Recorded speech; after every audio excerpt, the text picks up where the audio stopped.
Hello everyone welcome to R K study info YouTube channel. So finally ಯಾರೆಲ್ಲ ಸರ್ಕಾರಿ ಶಾಲೆಗಳಲ್ಲಿ ಪ್ರಾಥಮಿಕ ಹಾಗೂ ಪ್ರೌಢಶಾಲೆಗಳಲ್ಲಿ ಅತಿಥಿ ಉಪನ್ಯಾಸಕರ ಅಥವಾ ಅತಿಥಿ ಶಿಕ್ಷಕರ ಹುದ್ದೆಗಳಿಗೆ ವೇಟ್ ಮಾಡ್ತಾ ಇದ್ರಿ, ಫೈನಲಿ ನೋಟಿಫಿಕೇಶನ್ ಬಂದಿದೆ. ನೋಡ್ತಾ ಇರ್ಬೋದು, ಪ್ರಾಥಮಿಕ ಶಾಲೆಗಳಲ್ಲಿ 40 ಹಾಗೂ ಪ್ರೌಢಶಾಲೆಗಳಲ್ಲಿ 11, totally 51 for the first time ಇಷ್ಟೊಂದು ಪ್ರಮಾಣದ ಗೆಸ್ಟ್ ಟೀಚರ್ಸ್ನ ತಗೊಳ್ತಾ ಇದ್ದಾರೆ. ಈ ವಿಡಿಯೋದಲ್ಲಿ ಬಹಳ ಇಂಪಾರ್ಟೆಂಟ್ ಆಗಿ ಏನೆಲ್ಲ ಗೈಡ್ಲೈನ್ಸ್ಗಳಿದ್ದಾವೆ, ಯಾವ ಥರ ನಿಮ್ಮನ್ನು ಸೆಲೆಕ್ಷನ್ ಮಾಡಲಾಗುತ್ತೆ, ಸ್ಯಾಲರಿ ಯಾವ ಡೇಟ್ಗೆ ಕೊಡಲಾಗುತ್ತೆ, ಹಾಗೆ ಒಂದು ವೇಳೆ ನೀವು ಕೆಲಸ ಮಾಡ್ತಾ ಇರುವಂತಹ ಜಾಗದಲ್ಲಿ ಪರ್ಮನೆಂಟ್ ಟೀಚರ್ ಬಂದರೆ ಏನಾಗುತ್ತೆ, ಸೊ ಒಟ್ಟಾರೆಯಾಗಿ ನಿಮ್ಮ ಫಸ್ಟ್ ಏನು ಗೆಸ್ಟ್ ಟೀಚರ್ ಆಗಿ ನೀವು ಸೇರಿಕೊಂಡ್ರೆ ನಿಮ್ಮ ಪ್ಲೇಸ್ಮೆಂಟ್ ಯಾವ ಥರ ಆಗುತ್ತೆ, ಇವೆಲ್ಲವನ್ನ ಈ ವಿಡಿಯೋದಲ್ಲಿ ಬಹಳ ಸಂಕ್ಷಿಪ್ತವಾಗಿ ನಿಮಗೆ ತಿಳಿಸುವಂತಹ ಪ್ರಯತ್ನ ಆಗುತ್ತೆ. Let's begin. ನಮ್ಮ ಚಾನಲ್ನ ಮೊದಲೇ ಬಾರಿಗೆ ನೋಡ್ತಾ ಇದ್ರೆ ಸಬ್ಸ್ಕ್ರೈಬ್ ಮಾಡದೆ ನೋಡ್ತಾ ಇದ್ರೆ ಸಬ್ಸ್ಕ್ರೈಬ್ ಮಾಡ್ಕೊಳ್ಳಿ, ಹಾಗೆ ಬೆಲ್ ಬಟನ್ ಕ್ಲಿಕ್ ಮಾಡಿಕೊಂಡು ಆಲ್ ಎನ್ನುವಂಥ ಆಪ್ಷನ್ನ ಸೆಲೆಕ್ಟ್ ಮಾಡ್ಕೊಳ್ಳಿ. ಬಿಕಾಸ್ ನಾವು ಮಾಡುವ ಪ್ರತಿಯೊಂದು ಅತಿಥಿ ಶಿಕ್ಷಕರ ಎಲ್ಲ ಉಪಯುಕ್ತ ವಿಡಿಯೋಸ್ಗಳು ನಿಮಗೆ ಬಂದು ರೀಚ್ ಆಗುತ್ತೆ. ಓಕೆ ಆಸ್ಪಿರೆಂಟ್ಸ್, ಯಾರೆಲ್ಲ ಈ ಶಿಕ್ಷಕ ಆಕಾಂಕ್ಷಿಗಳಿದ್ದೀರಾ, ಪರ್ಮನೆಂಟ್ ವೇಕೆನ್ಸಿ ತುಂಬ್ಕೊಳ್ಳೋಕ್ಕಿಂತ ಮುಂಚೆ ವಿದ್ಯಾರ್ಥಿಗಳ ಒಂದು ಎಜುಕೇಷನ್ಗೆ ಇಶ್ಯೂ ಆಗದೇ ಇರಲಿ ಅನ್ನುವಂತಹ ಒಂದು ಉದ್ದೇಶದಿಂದ, ಪ್ರಾಬ್ಲಮ್ ಆಗದೇ ಇರಲಿ ಅನ್ನುವಂಥ ಉದ್ದೇಶದಿಂದ ಸರ್ಕಾರ ಏನು ಮಾಡ್ತಾ ಇದೆ ನೋಡ್ತಾ ಇರ್ಬೋದು. ಇವತ್ತು ದಿನಾಂಕ 23 ಮೇ 2025ಕ್ಕೆ ಒಟ್ಟಾರೆಯಾಗಿ 51,000 ಟೀಚರ್ಸ್ನ ತಗೊಳ್ತಾ ಇದ್ದಾರೆ. ಸೊ ಹಾಗಾದರೆ ಈ ಮುಂಚೆ ಏನು ಈ ರೀತಿ ರಿಕ್ರೂಟ್ಮೆಂಟ್ನ ಮಾಡ್ಕೊಂಡಿದ್ರು, ಗೆಸ್ಟ್ ಟೀಚರ್ಸ್ಗಳನ್ನು ತಗೊಂಡಿದ್ರು, ಸೊ ಏನೆಲ್ಲ ಷರತ್ತುಗಳು, ಏನೆಲ್ಲ ಗೈಡ್ಲೈನ್ಸ್ಗಳನ್ನು ಅಥವಾ ಏನೆಲ್ಲ ಟರ್ಮ್ಸ್ ಆ್ಯಂಡ್ ಕಂಡೀಷನ್ಸ್ಗಳನ್ನು ಕೊಡಲಾಗಿತ್ತು. ಮೊಟ್ಟ ಮೊದಲನೇದಾಗಿ ಸೊ ಲಾಸ್ಟ್ ಟೈಮ್ 10,000 ಈ ಪ್ರೌಢಶಾಲಾ ಶಿಕ್ಷಕರಿಗೆ ಅನುಮತಿಯನ್ನು ನೀಡಲಾಗಿತ್ತು. ಸೊ ಈ ಸಲ ಎಷ್ಟು ಕೊಡಲಾಗಿದೆ, ಒನ್ಸ್ ಅಗೇನ್ 11,000, 1,000 ಜಾಸ್ತಿ ಕೊಡಲಾಗಿದೆ. ಹಾಗೆ ಒಟ್ಟಿನಲ್ಲಿ ಪ್ರಾಥಮಿಕ ಇರ್ಬೋದು, ಪ್ರೌಢ ಇರ್ಬೋದು, ಏನೆಲ್ಲ ಷರತ್ತುಗಳು ಇತ್ತು, ಸೊ ಬಹಳ ಇದೆ. ಅದರಲ್ಲಿ ತುಂಬ ಇಂಪಾರ್ಟೆಂಟ್ ಇರೋವನ್ನು ಮಾತ್ರ ನಿಮಗೋಸ್ಕರ ಹೈಲೈಟ್ ಮಾಡಿ ಹೇಳ್ತಾ ಇದ್ದೇವೆ. ಈ ವಿಡಿಯೋನ ಕೊನೆಯವರೆಗೂ ನೋಡಿ. ಯಾರೆಲ್ಲ ಅತಿಥಿ ಟೀಚರ್ಸ್ ಆಗಬೇಕು ಅಂತ ಇದ್ರೆ ನಿಮಗೆ ಬಹಳಷ್ಟು ನಾಲೆಜ್ ಸಿಗುತ್ತೆ, ಅಪ್ಲೈ ಮಾಡಬೇಕಾ ಬೇಡ ಅನ್ನೋದು ಅಟ್ಲೀಸ್ಟ್ ಐಡಿಯಾ ಸಿಗುತ್ತೆ. ಸೊ ಮೊಟ್ಟ ಮೊದಲನೇದಾಗಿ ನೋಡ್ತಾ ಇರ್ಬೋದು, ಇಲ್ಲಿ ಹೇಳ್ತಾ ಇದ್ದಾರೆ, ವಿದ್ಯಾರ್ಥಿಗಳ ಶೈಕ್ಷಣಿಕ ಹಿತದೃಷ್ಟಿಯಿಂದ ನೇರ ನೇಮಕಾತಿ ಆಗಿರ್ಬೋದು, ಬಡ್ತಿ ಆಗಿರ್ಬೋದು, ವರ್ಗಾವಣೆ ಆಗಿರ್ಬೋದು, ಈ ಮೂಲಕ ಭರ್ತಿ ಮಾಡುವವರೆಗೆ, ಅರ್ಥ ಮಾಡ್ಕೊಳ್ಳಿ, ನೇರ ನೇಮಕಾತಿ ಡೈರೆಕ್ಟ್ ರಿಕ್ರೂಟ್ಮೆಂಟ್ ಹೊಸ ಟೀಚರ್ಸ್ಗಳು ಬರುವವರೆಗೆ, ಅಥವಾ ಪ್ರಮೋಷನ್ ಹೊಂದಿ ನಿಮ್ಮ ಪೋಸ್ಟ್ಗೆ ಬರುವವರೆಗೆ, ಅಥವಾ ಬೇರೆ ಕಡೆಯಿಂದ ಟ್ರಾನ್ಸ್ಫರ್ ಆಗಿ ನಿಮ್ಮ ಪ್ಲೇಸ್ಗೆ ಬರುವವರೆಗೆ, ಅಥವಾ ಪ್ರಸಕ್ತ ಶೈಕ್ಷಣಿಕ ಸಾಲಿನ ಅಂತ್ಯದವರೆಗೆ. ದಟ್ ಮೀನ್ಸ್ ಈಗೇನು 2025-26 ಅಕಾಡೆಮಿಕ್ ಇಯರ್ ಇದೆ, ಅದರ ಎಂಡ್ವರೆಗೆ ಅಥವಾ ಈ ಘಟನೆಗಳು ಆಗುವಂತಹ ಅಂತ್ಯದವರೆಗೆ ನಿಮ್ಮ ಒಂದು ಏನಾಗಿರುತ್ತೆ, ಯಾವುದು ಮೊದಲೋ ಅಲ್ಲಿಯವರೆಗೆ ನೀವು ಏನು ಮಾಡ್ಬೋದು, ಅಲ್ಲಿ ಇರ್ಬೋದು. ಹಾಗೆಯೇ ಅತಿಥಿ ಶಿಕ್ಷಕರನ್ನು ಗೌರವಧನ ಆಧಾರದ ಮೇಲೆ ಏನು ಮಾಡ್ತಾರಂತೆ, ಷರತ್ತಿಗೆ, ಈ ಕೆಳಕಂಡ ಷರತ್ತಿಗೆ ಅನುಗುಣವಾಗಿ ತಗೊಳ್ತಾರೆ. ಸೊ ಹಾಗಾದರೆ ಮೊಟ್ಟ ಮೊದಲ ಷರತ್ತೇನು, ಸೊ ಇಲ್ಲಿ ಹೇಳ್ತಾ ಇದ್ದಾರೆ, ಶಾಲಾವಾರು ತಾಲೂಕವಾರು ಖಾಲಿ ಇರುವ ಅಗತ್ಯ ಹುದ್ದೆಗಳಿಗೆ ಮಾತ್ರ ಅತಿಥಿ ಶಿಕ್ಷಕರನ್ನು ತ್ವರಿತವಾಗಿ ನೇಮಕಾತಿ ಮಾಡ್ತಾರೆ. ಸೊ ನಿಮ್ಮ ತಾಲೂಕುಗಳಲ್ಲಿ ಏನು ಸರ್ಕಾರಿ ಪ್ರಾಥಮಿಕ ಮತ್ತು ಪ್ರೌಢಶಾಲೆಗಳಿರ್ತವೆ, ಅಲ್ಲಿ ಎಲ್ಲಿ ಅರ್ಜೆಂಟಾಗಿ ಬೇಕಾಗಿದೆ ಎನ್ನುವಂತಹ, ಏನು ತ್ವರಿತವಾಗಿ ಬೇಕಾಗಿದೆ ಶಿಕ್ಷಕರ ಒಂದು ನೇಮಕಾತಿ ಅನ್ನೋದನ್ನು ನೋಡಿಕೊಂಡು ಏನು ಮಾಡ್ತಾರೆ, ಆ ತಾಲೂಕಿಗಳಿಗೆ ಅಥವಾ ಆ ಗ್ರಾಮಗಳಿಗೆ ಮೊಟ್ಟ ಮೊದಲ ಪ್ರಾಶಸ್ತ್ಯವನ್ನು ನೀಡಿ ನಿಮಗೆ ಈ ಹುದ್ದೆಗಳನ್ನು ಹಂಚಿಕೆ ಮಾಡಲಾಗುತ್ತೆ. ಎರಡನೇದು, ಹಾಗಾದರೆ ಯಾರು ಸೆಲೆಕ್ಷನ್ ಮಾಡ್ತಾರೆ ಇದನ್ನು ನೋಡ್ತಾ ಇರ್ಬೋದು, ಸರ್ಕಾರಿ ಪ್ರೌಢಶಾಲಾ ಮುಖ್ಯ ಶಿಕ್ಷಕರುಗಳ ಮೂಲಕವೇ. ಓಕೆ, ಒಂದು ವೇಳೆ ನೀವು ಹೈಸ್ಕೂಲ್ ಟೀಚರ್ ಅಪ್ಲೈ ಮಾಡ್ತಾ ಇದ್ದೀರಾ ಅಂತಂದರೆ ಆಯಾ ಶಾಲೆಯ ಹೆಡ್ ಮಾಸ್ಟರ್ಸ್ ಏನಿರ್ತಾರೆ ಅವರೇ ಏನು ಮಾಡ್ತಾರೆ, ಈ ಪ್ರತಿಯೊಂದು ನಿಮ್ಮ ಡಾಕ್ಯುಮೆಂಟ್ ವೆರಿಫಿಕೇಷನ್ ಆಗಿರ್ಬೋದು, ಜೊತೆಗೆ ನಿಮ್ಮ ಕ್ವಾಲಿಫಿಕೇಷನ್ಸ್ನೆಲ್ಲ ಚೆಕ್ ಮಾಡಿ ಎಲ್ಲ ಒರಿಜಿನಲ್ ಡಾಕ್ಯುಮೆಂಟ್ಗಳನ್ನೆಲ್ಲ ನೋಡಿಕೊಂಡು ಅವರೇ ಏನು ಮಾಡ್ತಾರೆ, ಒಬ್ಬ ಸೆಲೆಕ್ಷನ್ ಅಥಾರಿಟಿ ಆಗಿರ್ತಾರೆ. ನೋಡ್ತಾ ಇರ್ಬೋದು, ಅತಿಥಿ ಶಿಕ್ಷಕರ ಆಯ್ಕೆಯ ಜವಾಬ್ದಾರಿಗೆ ಸಂಬಂಧಿಸಿದಂತೆ ಸರ್ಕಾರಿ ಪ್ರೌಢಶಾಲೆಯ ಮುಖ್ಯ ಶಿಕ್ಷಕರುಗಳ ಮೂಲಕವೇ ನೇಮಕಾತಿ ನಡೆಯುತ್ತೆ. ಹಾಗೆಯೇ ಮೊಟ್ಟ ಮೊದಲ 100% ಅತಿಥಿ ಶಿಕ್ಷಕರನ್ನು ಎಲ್ಲಿ ಕೊಡಲಾಗಿತ್ತು ಈ ಮುಂಚೆ ಅಂತ ಹೇಳಿ ನೋಡೋದಾದರೆ, ಕರ್ನಾಟಕ ಸರ್ಕಾರ ಏನು ಮಾಡಿದೆ, ಕರ್ನಾಟಕ ಪಬ್ಲಿಕ್ ಸ್ಕೂಲ್ ಅಂತ ಹೇಳಿ ಮಾಡಿದೆ, KPS ಶಾಲೆಗಳು ಅಂತ ಹೇಳಿ ಮಾಡಿದೆ. ಹಾಗೆ ಬೆಂಗಳೂರು ನಗರ ಆಗಿದ್ರೆ ಬೆಂಗಳೂರು ಪಬ್ಲಿಕ್ ಶಾಲೆ ಅಂತ ಹೇಳಿ ಮಾಡಿದೆ, ಅಥವಾ ಆದರ್ಶ ಶಾಲೆಗಳು ಅಂತ ನಾವೇನು ಹೇಳ್ತೇವೆ. ಅಲ್ಲಿ ಒಂದು ವೇಳೆ ಈ ಸಹ ಶಿಕ್ಷಕರ ಹುದ್ದೆಗಳು ಖಾಲಿ ಇತ್ತು ಅಂತಂದರೆ ಫಸ್ಟ್ ಪ್ರಿಫರೆನ್ಸ್ ಏನು ಮಾಡಲಾಗುತ್ತೆ, ಅಲ್ಲಿ ಕೊಡಲಾಗುತ್ತೆ. ಸೊ ಹಾಗಾಗಿ ನಿಮ್ಮ ಅಕ್ಕಪಕ್ಕ ಕರ್ನಾಟಕ ಪಬ್ಲಿಕ್ ಶಾಲೆಗಳು ಇದ್ದರೆ, ಬೆಂಗಳೂರು ಪಬ್ಲಿಕ್ ಶಾಲೆಗಳು ಇತ್ತು ಅಂದರೆ, ಅಥವಾ ಆದರ್ಶ ಶಾಲೆಗಳು ಇತ್ತು ಅಂತಂದರೆ ಒಂದ್ಸಲ ವಿಚಾರಿಸ್ಕೊಳ್ಳಿ, ದ್ಯಾಟ್ ಅಲ್ಲಿ ನೋಡ್ಕೊಂಬನ್ನಿ ಯಾವ ಥರ ಅಲ್ಲಿ ವೇಕೆನ್ಸೀಸ್ ಇದ್ದಾವೆ, ಯಾವ ಸಬ್ಜೆಕ್ಟಿಗಿದ್ದಾವೆ ಅಂತೇಳಿ. ಹಾಗೆಯೇ ನೋಡ್ತಾ ಇರ್ಬೋದು, ಸಬ್ಜೆಕ್ಟ್ ವಿಷಯಕ್ಕೆ ಬರೋದಾದರೆ ಕಠಿಣ ವಿಷಯಗಳಾದ ಮ್ಯಾಥ್ಸ್ ಇರ್ಬೋದು, ಸೈನ್ಸ್ ಇರ್ಬೋದು, ಇಂಗ್ಲೀಷ್ ಇರ್ಬೋದು, ಈ ಎಲ್ಲ ಶಿಕ್ಷಕರನ್ನು ಫಸ್ಟ್ ಏನು ಮಾಡ್ತಾರಂತೆ, ಆದ್ಯತೆಯ ಮೂಲಕ ರಿಕ್ರೂಟ್ಮೆಂಟ್ ಮಾಡ್ಕೊಳ್ತಾರೆ. ಮ್ಯಾಥಮೆಟಿಕ್ಸ್, ಸೈನ್ಸ್ ಹಾಗೆ ಇಂಗ್ಲೀಷ್ ವಿಷಯದ ಸಬ್ಜೆಕ್ಟ್ಗಳು ಸರ್ಕಾರಿ ಶಾಲೆಗಳಲ್ಲಿ ಏನು ಫ್ಯಾಕಲ್ಟಿ ಕಮ್ಮಿ ಇರ್ತಾರೆ. ಸೊ ಫಸ್ಟು ಏನು ಮಾಡ್ತಾರೆ, ಈ ವಿಷಯಗಳಿಗೆ ಪ್ರಿಫರೆನ್ಸನ್ನು ಕೊಟ್ಟು ನೋಡ್ತಾ ಇರ್ಬೋದು, ನಂತರ ಇತರ ವಿಷಯಗಳಿಗೆ ಆದ್ಯತೆ ನೀಡುವುದು. ಸೊ ಈ ರೀತಿ ಏನು ಮಾಡ್ತಾರೆ, ನಿಮ್ಮ ಒಂದು ಸೆಲೆಕ್ಷನ್ ನಡೀತಾ ಇರುತ್ತೆ. ಮುಂದಿನ ಒಂದು ಷರತ್ತನ್ನು ನಿಮಗೆ ಹೇಳೋದಾದರೆ, ಸದರಿ ವಿಷಯಗಳಿಗೆ ಹೆಚ್ಚುವರಿ ಶಿಕ್ಷಕರು ಇರುವ ಶಾಲೆಗಳಿಗೆ ಅತಿಥಿ ಶಿಕ್ಷಕರನ್ನು ಮಂಜೂರು ಮಾಡುವಂತಿಲ್ಲ. ಹೌದು, ಒಂದು ವೇಳೆ ಆ ಶಾಲೆಯಲ್ಲಿ ಎಲ್ಲ ಸಬ್ಜೆಕ್ಟ್ನ ಟೀಚರ್ಸ್ ಇರ್ತಾರೆ ಆಯಿತಾ, ಮತ್ತೆ ಎಕ್ಸ್ಟ್ರಾ ಟೀಚರ್ಸ್ನಲ್ಲಿ ಹಾಕುವಂತಿಲ್ಲ ಅಂತೇಳಿ ಹೆಡ್ ಮಾಸ್ಟರ್ಸ್ಗಳಿಗೆ ಅಥವಾ DDPIs ಅಂತ ನಾವೇನು ಹೇಳ್ತೀವಿ ಅವರಿಗೆ ಈ ಮಾಹಿತಿಯನ್ನು ಹೇಳ್ತಾ ಇದ್ದಾರೆ.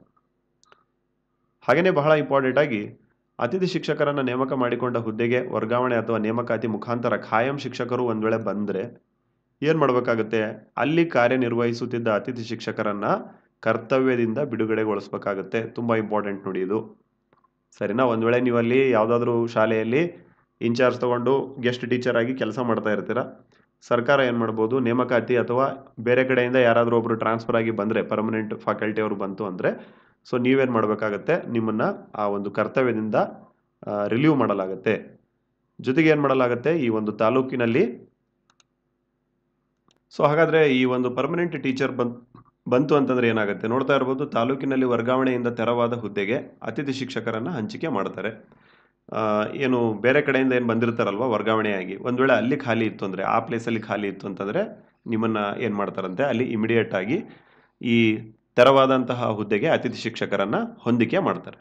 ಹಾಗೆ ಅತಿಥಿ ಶಿಕ್ಷಕರನ್ನು ಅತಿ ಹೆಚ್ಚು ಮಕ್ಕಳಿರುವಂತಹ, ಜೊತೆಗೆ ಅತಿ ಹೆಚ್ಚಿನ ಸಂಖ್ಯೆಯಲ್ಲಿ ಶಿಕ್ಷಕರ ಹುದ್ದೆಗಳು ಖಾಲಿ ಇರುವಂತಹ ಪ್ರೌಢಶಾಲೆಗಳಿಗೆ ಫಸ್ಟ್ ಪ್ರಿಫರೆನ್ಸನ್ನು ಕೊಡಲಾಗುತ್ತೆ.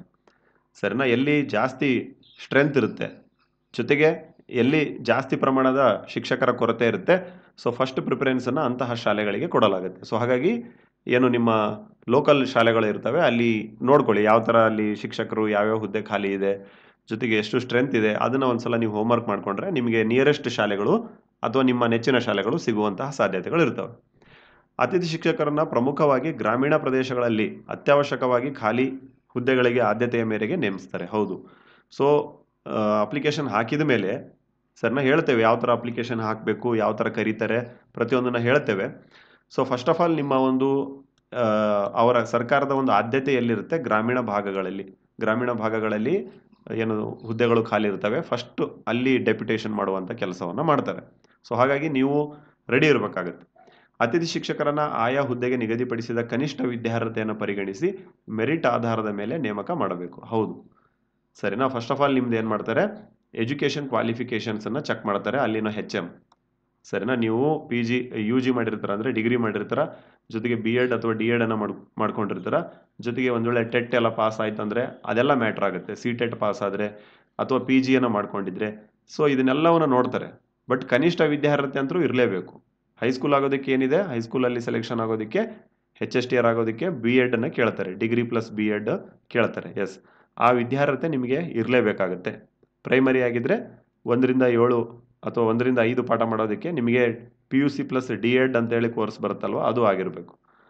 ಒಂದು ವೇಳೆ ನೀವು 6 to 8 ಮಾಡಬೇಕು ಅಂತಂದರೆ DEd ಜೊತೆಗೆ ಡಿಗ್ರಿ ಬೇಕಾಗುತ್ತೆ ಅಥವಾ BEd ಬೇಕಾಗುತ್ತೆ. ಎಸ್, ಸೊ ಎಲ್ಲ ಕನಿಷ್ಠ ವಿದ್ಯಾರ್ಹತೆಯನ್ನು ಏನು ಮಾಡ್ತಾರೆ, ಫಸ್ಟ್ ಪರಿಗಣಿಸ್ತಾರೆ.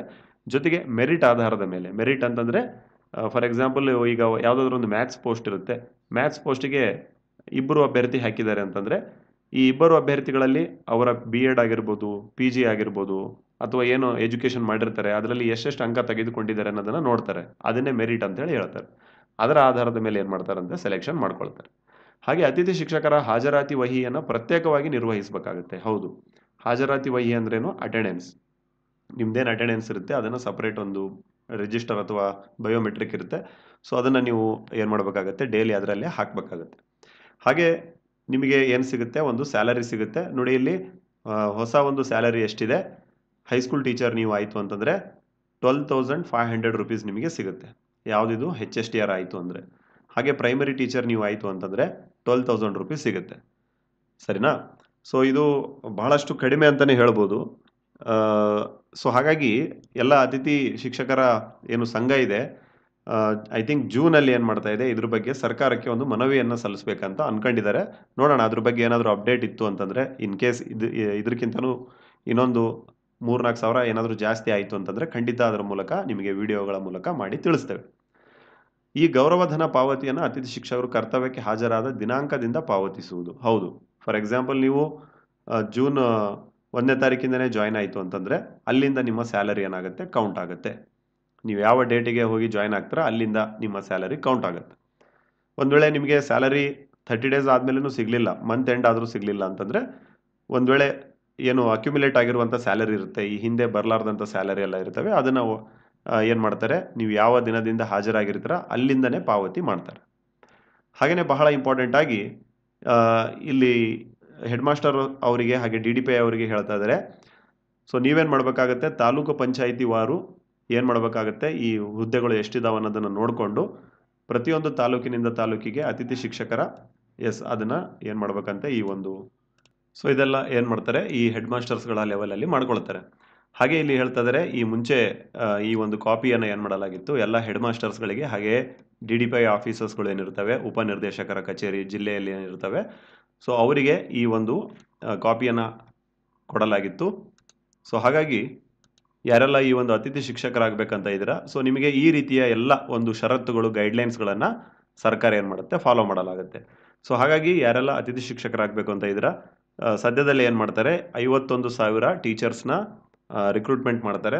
ಸೊ ಈ ಒಂದು ನೋಟಿಫಿಕೇಶನ್ ಆಗುತ್ತೆ, ಸದ್ಯದಲ್ಲೇ ಆಫಿಷಿಯಲ್ ನೋಟಿಫಿಕೇಶನ್ ಆಗುತ್ತೆ. ಪ್ರತಿಯೊಂದು district wise, taluk wise, taluk wise ಎಷ್ಟೆಷ್ಟು ಪೋಸ್ಟ್ಗಳಿದ್ದಾವೆ, ಯಾವ ಸಬ್ಜೆಕ್ಟಿಗಿದೆ, ಪ್ರತಿಯೊಂದು ಮಾಹಿತಿಯನ್ನು ಸದ್ಯದಲ್ಲೇ ಏನು ಮಾಡ್ತಾರೆ, ಸರ್ಕಾರ ವೆಬ್ಸೈಟಲ್ಲಿ ಹಾಕುತ್ತೆ. ಸೊ ಅದು ಯಾವಾಗ ಅಪ್ಲೋಡನ್ನು ಮಾಡುತ್ತೆ, ಖಂಡಿತವಾಗಿಯೂ ನಿಮಗೆ ವಿಡಿಯೋಗಳ ಮೂಲಕ ಅಪ್ಡೇಟನ್ನು ಮಾಡ್ತೇವೆ ಅಂತ ಹೇಳ್ತಾ, thank you for listening. God bless you all.